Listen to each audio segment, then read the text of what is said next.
Hello everyone, Dustin from the Edison Exchange, and this is part 2 of our video about Vicksburg, Mississippi, where we actually toured the battlefield at Vicksburg. It's a National Historic Park, so stay tuned because we're actually going to show you guys some highlights of the National Park there, as well as some other firearms, which are, of course, we're going to talk about Civil War era firearms in this video, but we are going to look at some now, and we're going to look at some here a little bit later. But first, for those of you that aren't familiar with us, we are the Edison Exchange in historic downtown Winsboro, Texas, where we specialize in estate jewelry, vintage jewelry, coins, currency, bullion, as well as Southwest art and items, Old West items, items from the Civil War era, and that does include the firearms, typically made before 1898 or all made before 1898. And what I want to begin with is the American Civil War was 1861 to 1865. A lot happened during that time. A lot of technology was developed, communications, artillery, firearms. It was just a turning point or a turning page in American history in so many different levels. To begin with, just to give you kind of a clue, we have a lot of different examples of bullets in this one display. These are all Civil War era bullets.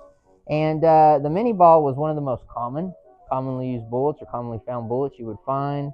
Of course, the musket ball was used, but it was of course, a much older technology. One of my favorites here is the buck and ball. Very interesting. But that just gives you a clue of all the different types of firearms and different types of bullets that were developed. Some of your first cartridges that were used in firearms were used. But let's begin with the most commonly seen firearm on the battlefield during the Civil War. Would have been, of course, a musket. So this is a Colt special model made in 1863. Colt produced roughly around 100,000 of these rifles for the Union Army. And so this is what you would have most commonly seen. The Confederacy, as well as the Union, but mostly the Confederacy, used the Enfield, which was, of course, imported from England. But there were many manufacturers in the United States, specifically in the North, that produced firearms. So let's say all else failed. You get one shot with this, by the way. You have to pour your powder in, take out the ramrod, put in your mini ball or your musket, load this, and if all else failed, of course, you had your trusty bayonet here, and it locks on. And so this actually still has the original bayonet with it.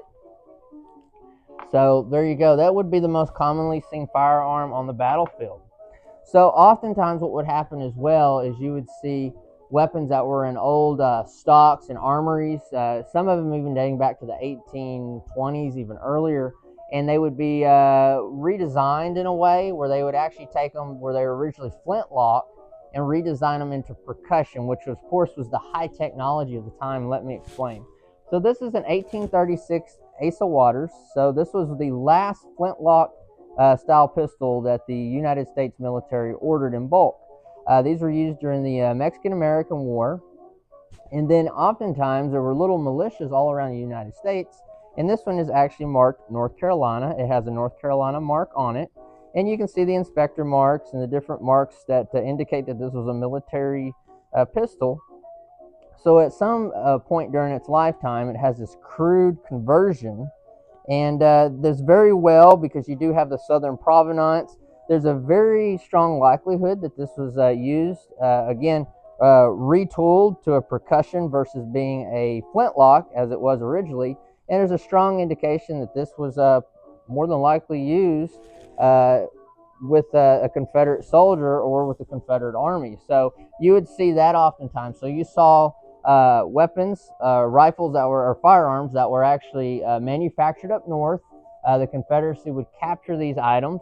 Or you saw firearms that were actually retooled or redesigned from flintlock to percussion that were out-of-date technology by that time, or weapons came in from England or other places through trade oftentimes. And those were just kind of the main sources for firearms during the Civil War. So you also have all these different inventors coming up with designs for firearms. We could do several videos over just firearms during the Civil War or weapons over the Civil War, but we're going to make this very simple. I know for some of you that are very, very, very knowledgeable on this, there's a lot more information that can be shared, but today we're going to keep it simple. So right now, let's go ahead and let's hop over to the Vicksburg battlefield at the National Park there, and let's take a little tour of it, and let's talk about that a little bit. Our visit to the Vicksburg National Military Park began at the Visitor Center, where you can view a small museum that's full of different artifacts and items from the American Civil War. After leaving the Visitor Center, we then proceeded to the Memorial Arch. The military park itself was established in 1899. The military park features a 16-mile tour road with over 1,400 monuments. You can stop, you can get out, you can take the scenery in, read the different information plaques that are around, and actually see where different parts of the battle took place. And I think that was one of the more interesting parts for us, was actually being able to experience these different areas and how well laid out it is. And it helps you understand the battle. You're actually experiencing areas of the battle versus just reading about it or watching a video about it. One of the neatest parts to us was actually, as you go through the park, you encounter these large and impressive monuments that are dedicated to different units in different states that were involved at the Battle of Vicksburg. The biggest push to preserve the battlefield at Vicksburg were from the veterans, North and South, that fought at the battle. Of course, we had to make a stop at the Texas Monument, which is a little unique in that it actually uses red granite, and it stands out a little because of that. Before the main siege of Vicksburg began, on April 16th and April 22nd of 1863, Union ironclads, gunboats, and troop-laden transports moved past the heavily fortified Confederate positions that were in and around Vicksburg as they moved south down the Mississippi. This allowed Grant and the Union Army to move around the heavily fortified city of Vicksburg, which at the time was a key port for the supply chain for the Confederacy. The Union Army was able to take Jackson, Mississippi, and then head back east towards Vicksburg, Mississippi. A series of land battles would then take place as the Union Army tried to take Vicksburg against the fortified positions that were in and around the city of Vicksburg. The Union Army was ultimately unsuccessful in its attempt to take the city by force. This resulted in a siege of the city where citizens in the Confederate Army stationed there were cut off from supplies and reinforcements. The Union Army then surrounded the city, and after starvation and constant bombardment from Union forces from mortar and cannon fire, Confederate forces would eventually surrender. One of the largest monuments in the park is the Illinois Monument, dedicated in 1906. It has 47 steps, which represents the 47 days of the siege. Unfortunately, when we visited, it was under renovation. One historical structure in the park is known as the Shirley House, which was built in the 1830s. It's the only surviving structure left on the battlefield and actually doubled as the Union headquarters during the Battle of Vicksburg. The 47-day siege of Vicksburg would result in Confederate Lieutenant General John C. Pemberton surrendering Confederate forces to Major General Ulysses S. Grant on July 4th of 1863. Union casualties are estimated around 4,900, with 164 missing or captured. Confederate casualties are estimated 32,000, with 29,000 missing or captured. While visiting, it's very surreal as you pass by the Vicksburg National Cemetery, which was formed in 1866. More than 17,000 troops are buried in the Vicksburg National Cemetery, and it's the largest Union cemetery in the nation. Almost 13,000 soldiers and sailors are unknown, and as you pass by, you can see the large number of headstones, and it really makes an impact. Hey guys, this is the famous cannon that's implanted in the ground that represents the surrender of Lieutenant General Pemberton to Ulysses S. Grant on July 4th of 1863. So this is where the negotiations took place for the surrender of Vicksburg to the Union Army. The tree in the background is not the original tree, but it was planted to represent the meeting actually took place under an old oak tree. And so they've actually planted one later on. It's not the original tree, but they do have it here to symbolize that. So it's just a pretty historical spot, and it just goes along with everything that we've, explored here in Vicksburg. One of the more fascinating stories that occurred at the Battle of Vicksburg involved one of the youngest recipients of the Medal of Honor. After Union General Ulysses S. Grant reached Vicksburg with the Union Army on May 18, 1863, he ordered an assault the very next day. The 55th Illinois was part of the first wave of attacks against a Confederate position known as the Stockade Redan. The Union troops rushed down a narrow road, now called Graveyard Road, and became pinned down. Ammunition ran low, and a runner was needed to request more ammunition. A drummer boy named Orion Howe, age 14 at the time, was sent for the task. Howe ran through a hailstorm of bullets and became severely injured, although he did reach the Union lines, and he insisted, even though he was wounded, to speak directly to General Sherman. Howe fulfilled his duty and requested more ammunition. General Sherman would later write to the Secretary of War, and 33 years later, in 1896, Howe would receive the Medal of Honor. All right, welcome back. I hope you guys enjoyed the little tour of the battlefield there at Vicksburg. It's a very, very interesting history. Like I said, if you get a chance, go see it. So in this next part, we're going to show you guys a selection of pistols.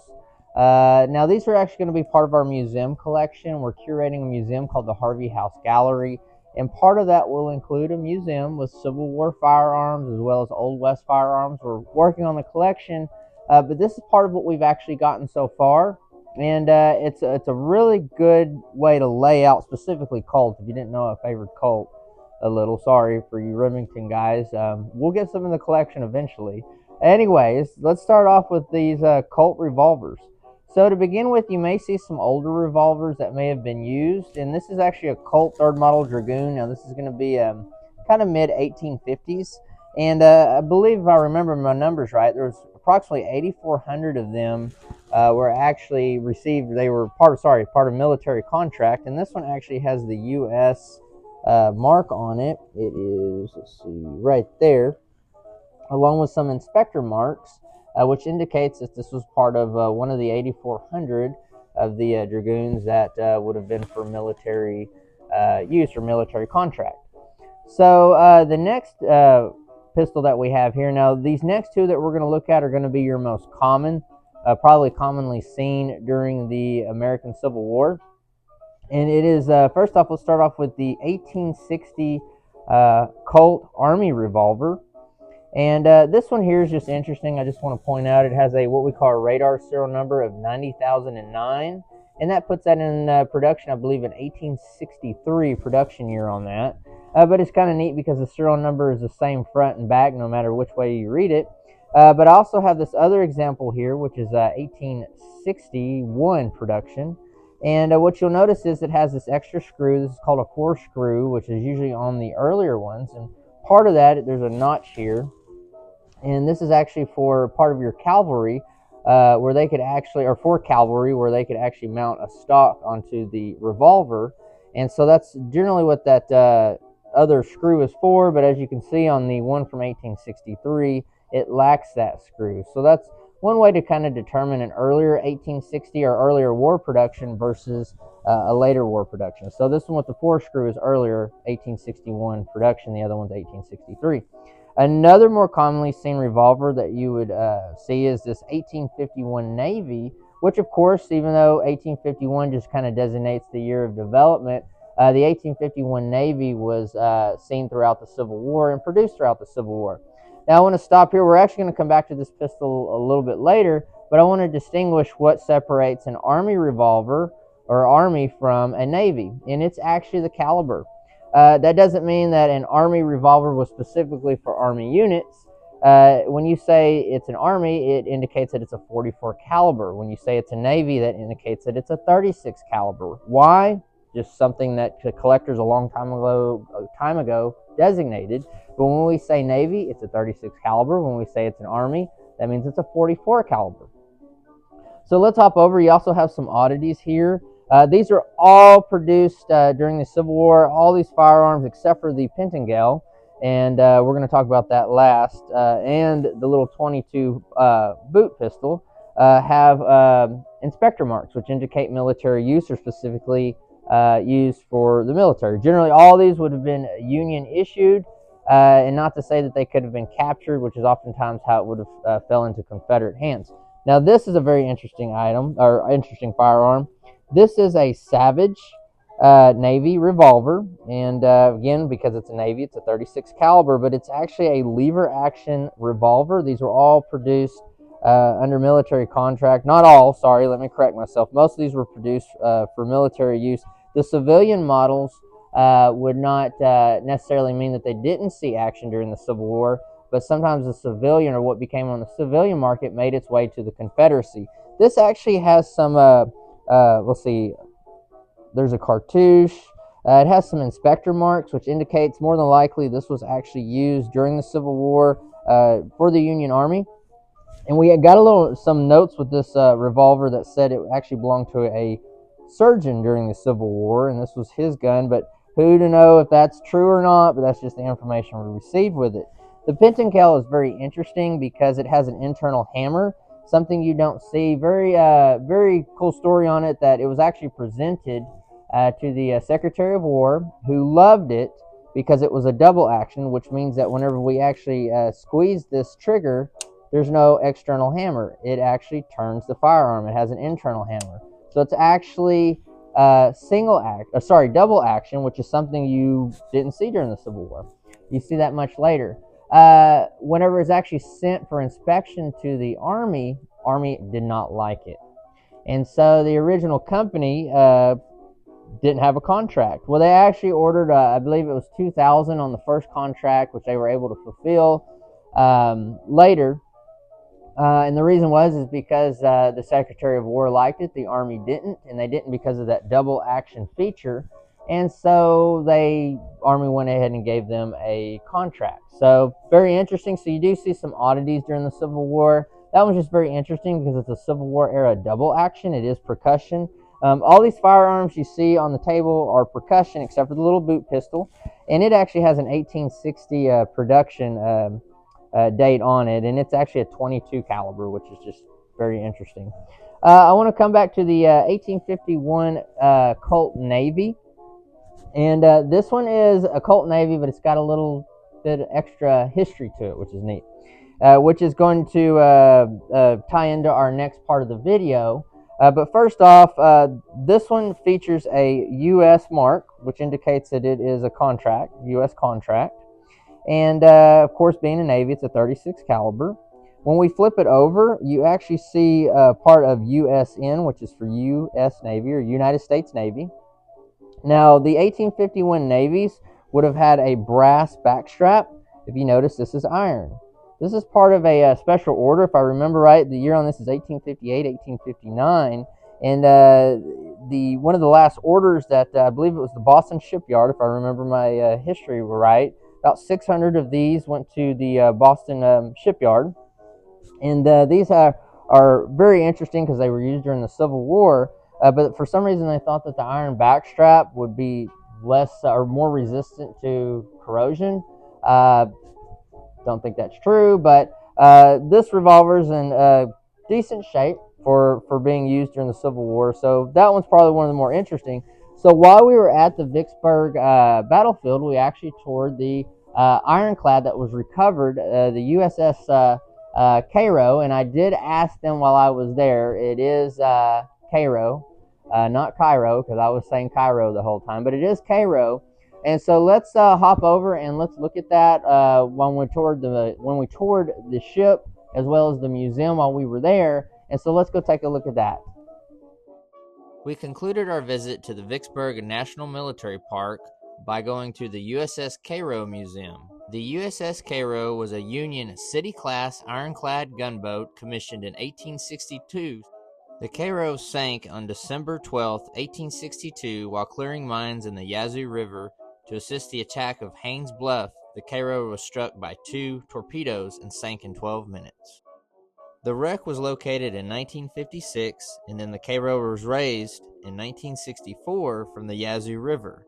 The remains of the ship were reconstructed and put on display, along with over 1,200 recovered salvaged artifacts at the museum now at the Vicksburg National Military Park. During its time, the vessel had a significant amount of firepower. The vessel carried 13 guns, including 8-inch smoothbore cannons and rifled guns. The term ironclad refers to a new technology for the time, which involved covering a wooden frame or a wooden ship in iron, and it would protect the ship from cannonball fire and especially from small arms fire. It's important to note that ironclads and other ships of the Civil War era were often powered by steam. As you look around the reconstruction of the USS Cairo, you'll see one of the main features involves the boilers, which you can see here on screen, take up a large portion of the ship. We especially enjoyed going through the adjacent museum that contained different artifacts recovered from the ship or related. There was artillery, swords, of course there were some familiar firearms like you saw earlier in the video. It was interesting to see that the bell of the ship was in the museum along with a scale model. And as we went through the museum, it's just all types of bottles, personal artifacts. I specifically enjoyed seeing the coins that were recovered from the wreck, and I noticed that there was a 3-cent trime or a 3-cent silver piece, which is one of my favorite coins to actually collect from the Civil War era. We definitely suggest reserving enough time if you plan to visit the National Military Park and the USS Cairo Museum, as it will take an entire day to do so.